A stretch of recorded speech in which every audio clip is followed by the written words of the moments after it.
toujours aimé la science, sauf qu'en général, je trouvais qu'il y avait beaucoup de théories, ce qui ne me correspondait pas. Puis j'ai appris qu'il y avait une classe en technologie qui s'appelait STL, Sciences, Technologies en laboratoire, qui est beaucoup de TP et de manipulation, ce qui me correspondait le plus. Et surtout la SPCL, parce que j'aime beaucoup la physique et la chimie. Du coup, je me suis dit que c'était la bonne filière pour moi. Alors, c'est une spécialité qui s'adresse essentiellement à des élèves qui aiment vraiment les sciences, qui aiment expérimenter, tirer de l'expérience des notions et des concepts propres à la physique et la chimie.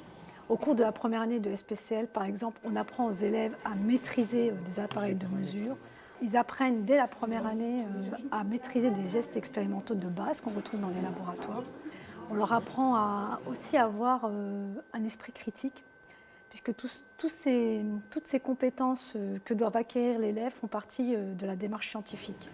Donc savoir concevoir un protocole, deviner un protocole, avoir un recul sur des résultats expérimentaux, donc évaluer ce qu'on appelle les incertitudes.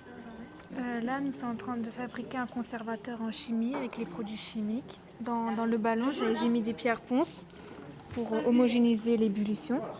Et j'ai mis l'alcool de benzéide avec de la solution de soude de 20 ml. Puis j'ai rajouté du permanganate de potassium qui va nous permettre de séparer ces deux produits-là. C'est une spécialité dans laquelle l'élève s'épanouit. Quand on aime les sciences, en fait, on passe son temps au laboratoire, on manipule, on expérimente, on fait des allers-retours entre la théorie. Et en fait, il n'y a pas beaucoup de... Nos cours ne sont pas des cours magistraux, ce sont des activités. Donc l'élève est vraiment au centre de l'activité, il apprend par lui-même. C'est plus un cours magistral où on dicte à l'élève, c'est vraiment des activités. Et chaque notion est introduite par une activité. Une activité documentaire ou une activité sur ordinateur.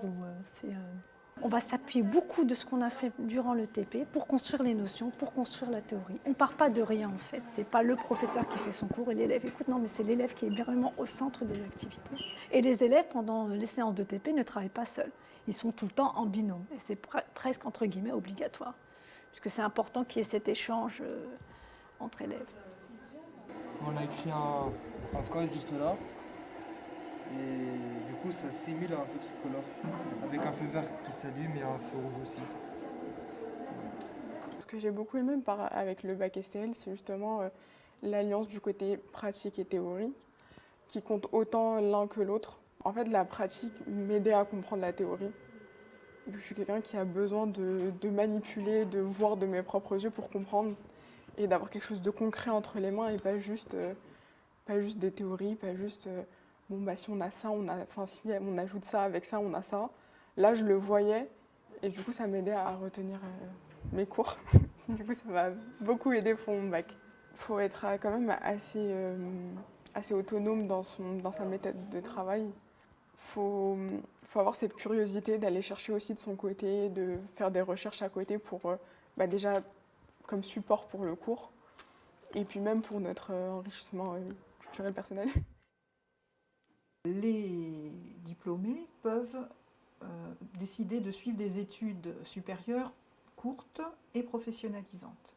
Par exemple, ils forment le gros des troupes en brevet de technicien supérieur, donc bac plus 2, qui peut ensuite être poursuivi par une licence professionnelle.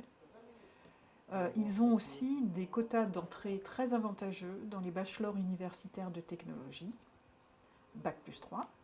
Les diplômés de cette série ne sont pas voués à des études de technicien, puisqu'ils peuvent intégrer des écoles d'ingénieurs, soit après le bac et une classe préparatoire adaptée aux bacheliers technologiques, TPC, physique-chimie ou TSI, sciences de l'ingénieur, soit à l'issue d'un BTS, après une année de classe préparatoire ATS, adaptation technicien supérieur, soit après le bachelor universitaire de technologie en 3 ans.